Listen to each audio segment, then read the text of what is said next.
তারা যৌন কর্মীদের এই দেশে স্বীকৃতি যাচ্ছে। কি বিস্ময়কর! বেবিচার জেনাকে বেশ্যাবৃত্তিকে কর্ম বললে অপকর্ম কোনটা হবে? 10ম অধ্যায় লিখেছে শরীর আমার, সিদ্ধান্ত আমার। মানে আল্লাহর কথা মানার কোনো দরকার নাই। বহু বিবাহ রোধ করার জন্য আইন করতে হবে, অথচ আল্লাহ কোরআনে একজন পুরুষকে প্রয়োজনে সমতা সম অধিকারের ভিত্তিতে একাধিক বিবাহের অনুমতি আল্লাহ নিজে দিয়েছেন। এই সংস্কার কমিশন নারী এবং পুরুষকে তারা প্রতিপক্ষ বানিয়েছে। তারা পুরুষকে কিভাবে টুটি চেপে ধরা যায় এমন কিছু প্রস্তাবনা এখানে রেখেছে। বিভিন্ন জায়গায় এমন ভাবে হিট করেছে যেগুলো সরাসরি ঈমানের সাথে সাংঘর্ষিক। দুঃখজনক হলেও সত্য, এই কমিশনে যে কয়জন সদস্য আছে ইসলাম পন্থী, ইসলাম জানে বুঝে একজনকেও এই কমিশনের সদস্য হিসাবে রাখা হয়নি। এই সংস্কার কমিশন এই দেশের ইসলাম এবং পুরুষদের বিরুদ্ধে তারা দাঁড়িয়েছে। পাতায় পাতায় পুরুষের বিরুদ্ধে লেখা। এই সংস্কার কমিশন নারী এবং পুরুষকে তারা প্রতিপক্ষ বানিয়েছে, প্রতিদ্বন্দ্বী বানিয়েছে। সমতার নামে তারা পুরুষকে কিভাবে টুটি চেপে ধরা যায় এমন কিছু প্রস্তাবনা এখানে রেখেছে। যে প্রস্তাবনাগুলো পাশ করলে দেশের সভ্যতা থাকবে না, সামাজিক চরম বিশৃঙ্খলা তৈরি হবে।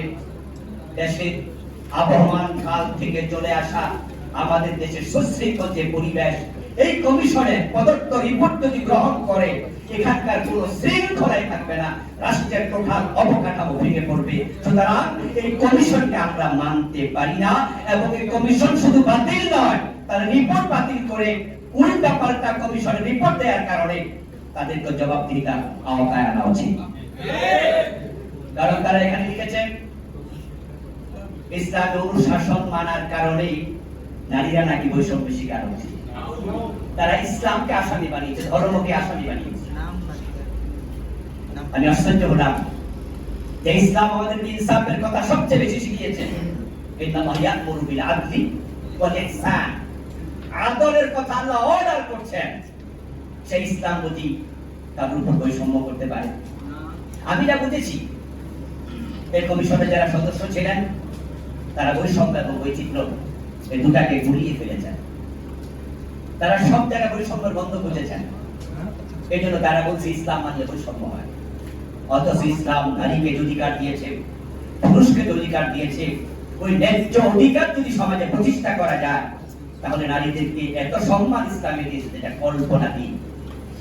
কোথাও পুরুষকে প্রাধান্য দিয়েছে যেখানে প্রাধান্য দেওয়া দরকার, কোথাও নারীকে প্রাধান্য দিয়েছে যেখানে নারীকে প্রাধান্য দেওয়া দরকার। তারা বলেছে বৈবাহিক নীতিতে পরিবর্তন দরকার, নারী পুরুষকে সমান করতে হবে।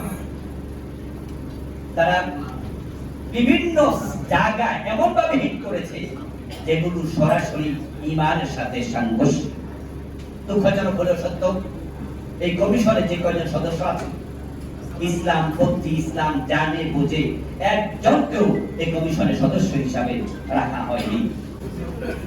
প্রদত্ত এই কমিশনের প্রতিবেদন 11.3.1 কয়ের অনুচ্ছেদে তারা লিখেছে নারীদেরকে সমান সম্পত্তির অধিকার দিতে হবে, যেটা আল্লাহর কোরআনের সম্পূর্ণ বিপরীত। আল্লাহ তাআলা কোরআনে সম্পদ বর্ণনা করেছেন, বন্টন করেছেন।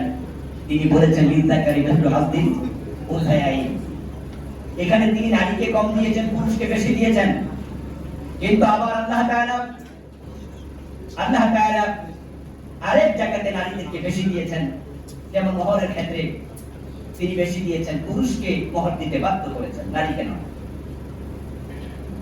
এই প্রতিবেদনের অসংখ্য জায়গায় অসংখ্য দিক তারা যৌন কর্মীদের এই দেশে স্বীকৃতি যাচ্ছে। কি বিস্ময়কর! বেবিচার জেনাকে বেশ্যাবৃত্তিকে কর্ম বললে অপকর্ম কোনটা হবে? তারা তাদের প্রদত্ত প্রতিবেদনে 10ম অধ্যায় লিখেছে শরীর আমার, সিদ্ধান্ত আমার। মানে আল্লাহর কথা মানার কোনো দরকার নাই।